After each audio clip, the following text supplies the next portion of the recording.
Alright, hi guys. Tonight we are going to continue with transformations.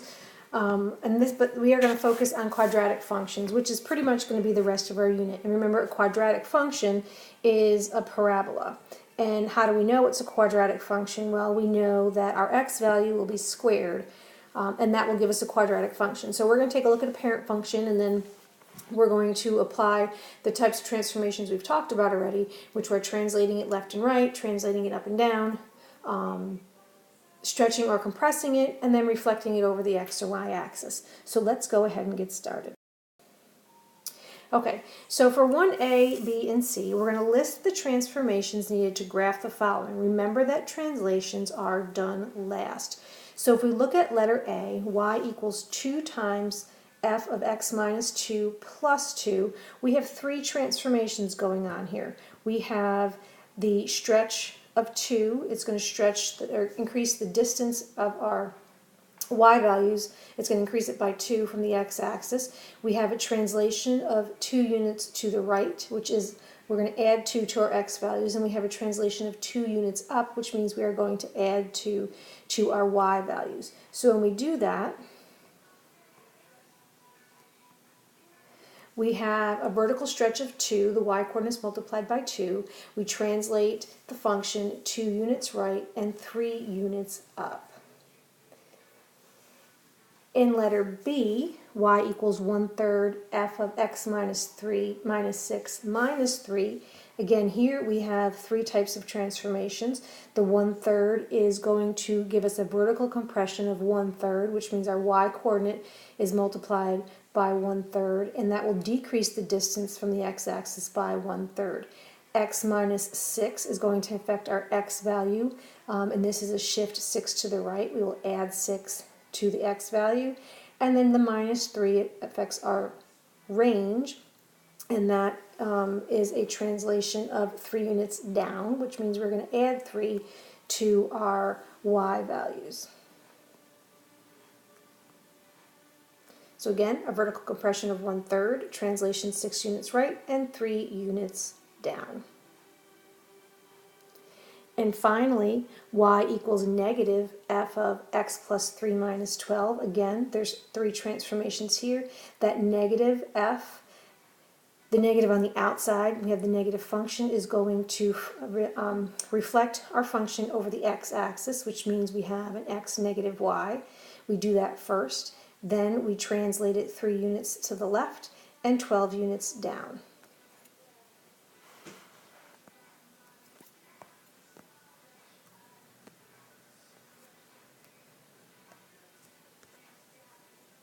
Oops, sorry about that. Okay, so reflection over the x-axis, translate it 3 units left and 12 units down. So now we're going to take a look at A and B, and if you have your calculator handy, this would be a good time to graph them on your calculator, and please bring your calculator to class tomorrow. So we're going to take a look at the function y equals x squared, and we're going to refer to y equals x squared. This is going to be our parent function. This is the function that we are going to stretch or compress. We're going to translate left or right and reflect over the x or y axis. So if we build a table of ordered pairs, we have our x and we have our f of x or our y.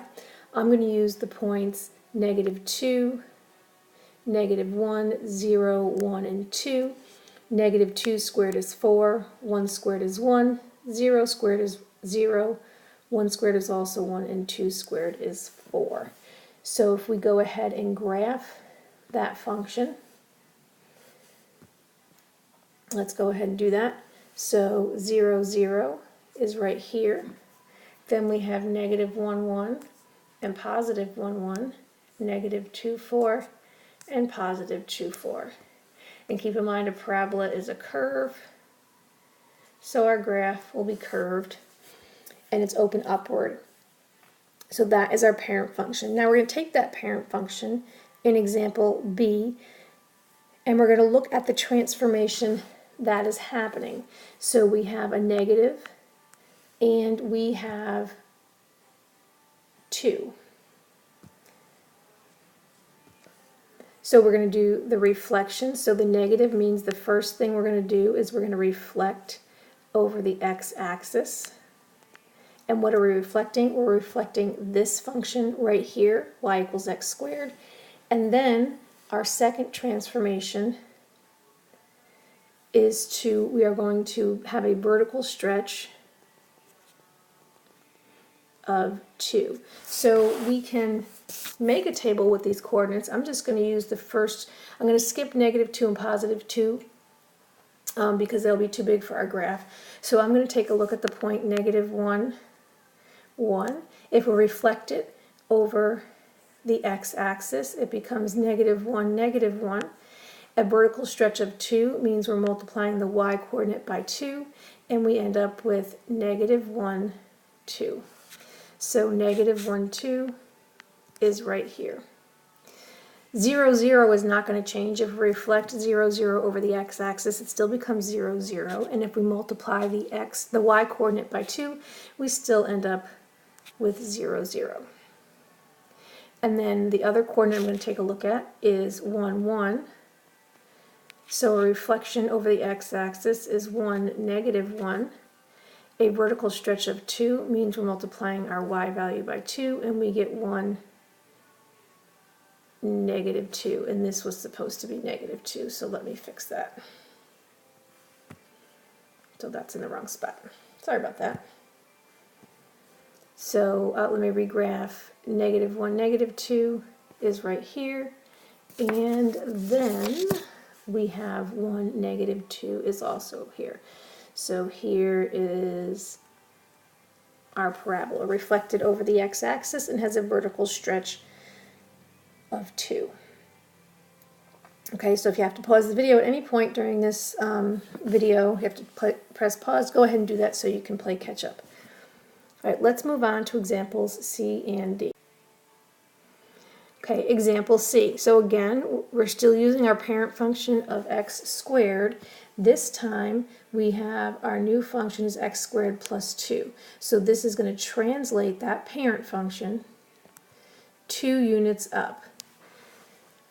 So if our original function, we can either use the coordinates, and again, I'm going to list the coordinates from our original functions, -2, -1, 0, 1, and 2, and this is y equals x squared, and that was 4, 1, 0, 1, and 4. So a translation of 2 units up means we are going to be adding 2 to all of our y coordinates. This will give us 6, and then 3, 2, 3, and 6. So if we graph the point -2, 6, we don't have room on the graph for that, but -2, 6 would be probably up here somewhere. -1, 3, 0, 2, 1, 3, and then 2, 6 again would be up here. So there is our parabola, and the parent function simply was translated 2 units up. Try letter D on your own and then check back on the video to check your answer. In letter D, we have 2 transformations happening. We have a vertical compression of 1/2 and a translation of 2 units to the right. So let me go ahead and erase this so we have some room. So we have a vertical compression of 1/2. And again, I'm going to put my original table back here, so I guess I shouldn't have erased it. This was our function y equals x squared, -2, -1, 0, 1, and 2, and that was 4, 1, 0, 1, and 4. So vertical compression of 1/2, which means all of our y values are multiplied by 1/2. That's our first transformation. That's going to give us 2, 1/2, 0, 1/2, and 2. Then we have a translation of 2 units to the right. So that means we are going to add 2 to our x values. So +2 here, +2 here, +2 here, and +2 here. So our new coordinates are going to be 0, 2,